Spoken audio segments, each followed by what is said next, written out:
जय श्री श्याम दोस्तों, आइए सुनते हैं नाग पंचमी की पौराणिक कथा। प्राचीन काल में एक सेठ जी के 7 पुत्र थे। सातों के विवाह हो चुके थे।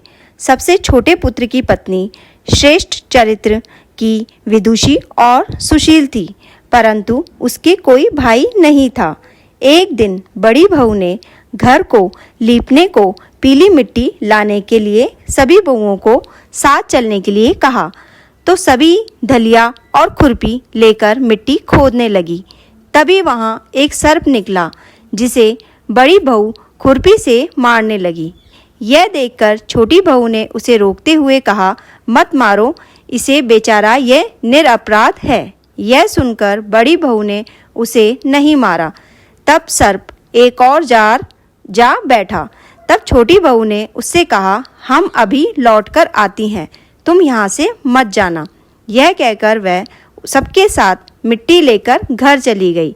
वहाँ कामकाज में फंसकर सर्प से जो वादा किया था उसे वह भूल गई।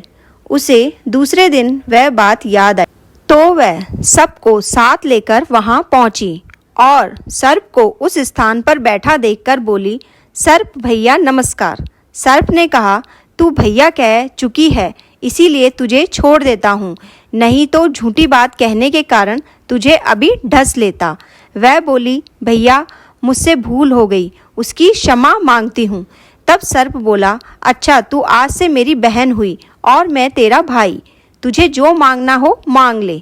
वह बोली, भैया मेरा कोई नहीं है, अच्छा हुआ जो तू मेरा भाई बन गया, नहीं तो मेरा कोई भी भाई नहीं है।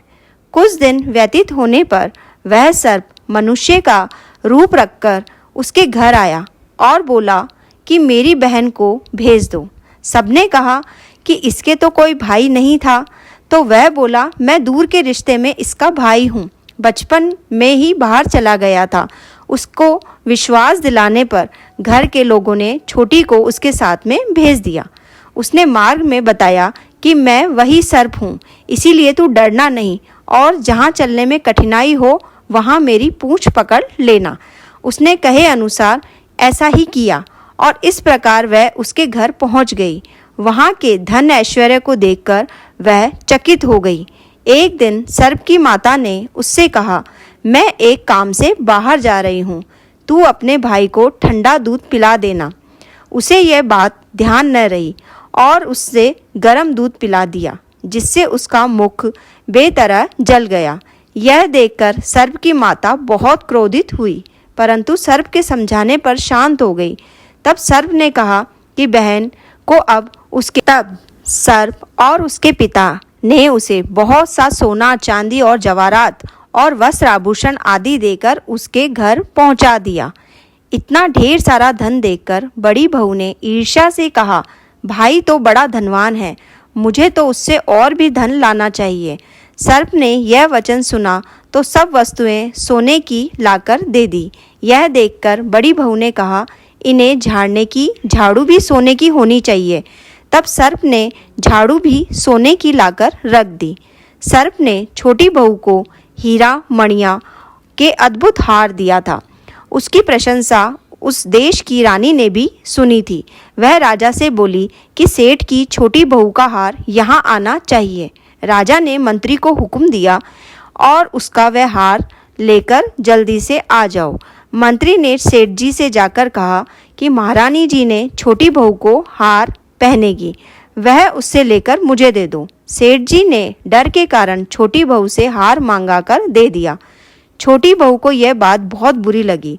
उसने अपने सर्प भाई को याद किया और आने पर प्रार्थना की, भैया रानी ने मेरा हार छीन लिया है, तुम कुछ ऐसा करो कि जब वह हार उसके गले में रहे तब तक के लिए सर्प बन जाए, और जब वह मुझे लौटा दे तब हीरों और मणियों का हो जाए।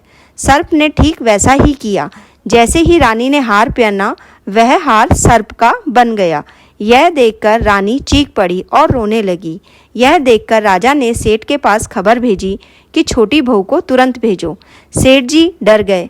राजा न जाने क्या करेगा। वह स्वयं छोटी बहू को साथ लेकर उपस्थित हुए। राजा ने छोटी बहू से पूछा, तूने क्या जादू किया है? मैं तुझे दंड दूंगा। छोटी बहू बोली, राजन क्षमा कीजिए, ये हार ऐसा ही है। मेरे गले में यह हीरो मणियों का रहता है और दूसरे के गले में यह सर्प बन जाता है।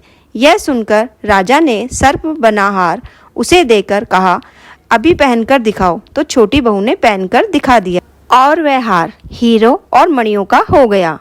यह देखकर राजा को उसकी बात का विश्वास हो गया और उसने प्रसन्न होकर उसे बहुत सी मुद्राएं भी पुरस्कार में दे दी।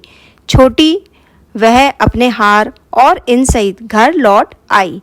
उसके धन को देखकर बड़ी बहू ने ईर्ष्या के कारण उसके पति को सिखाया कि छोटी बहू के पास कहीं से धन आया है, यह तो देखो ये कौन है। यह सुनकर उसके पति ने अपनी पत्नी को बुलाकर कहा, ठीक ठीक बता कि यह धन तुझे कौन देता है और कौन है ये तेरा भाई। तब वह सर्प को याद करने लगी। तब उसी समय सर्प ने प्रकट होकर कहा, यदि मेरी धर्म की बहन के आचरण पर संदेह प्रकट करेगा तो मैं उसे खा लूँगा। यह सुनकर छोटी बहू का पति बहुत प्रसन्न हुआ और उसने सर्प देवता को बड़ा सत्कार किया और नमस्कार किया, प्रणाम किया। उसी दिन से नाग पंचमी का त्यौहार मनाया जाता है और स्त्रियां सर्प को भाई मानकर उसकी पूजा करती है। भविष्य पुराण के अनुसार जब सागर मंथन हुआ था तब नागों ने अपनी माता की आज्ञा नहीं मानी थी। इसके चलते नागों को श्राप मिला था। नागों को कहा गया था कि वो राजा जन्मेजय के यज्ञ में जलकर भस्म हो जाएंगे। इससे नाग बहुत ज़्यादा घबरा गए थे। इस श्राप से बचने के लिए सभी नाग ब्रह्मा जी की शरण में पहुँचे। उन्होंने ब्रह्मा जी से सारी बात कही और मदद मांगी। उन्होंने कहा कि जब नाग वंश में महात्मा जरत्कारु के पुत्र आस्तिक होंगे तब वह सभी नागों की रक्षा करेंगे। यह उपाय ब्रह्मा जी ने पंचमी तिथि को बताया था। जब महात्मा जरत्कारु के पुत्र आस्तिक मुनि ने नागों को यज्ञ में जलने से बचाया था तब सावन की पंचमी तिथि थी। आस्तिक मुनि ने नागों के ऊपर दूध डालकर उन्हें बचाया था। इसके बाद आस्तिक मुनि ने कहा था कि जो कोई भी पंचमी तिथि पर नागों की पूजा करेगा उसे नागदंश का भय नहीं रहेगा। तब से ही सावन की पंचमी तिथि पर नाग पंचमी मनाई जाती है। राधे राधे।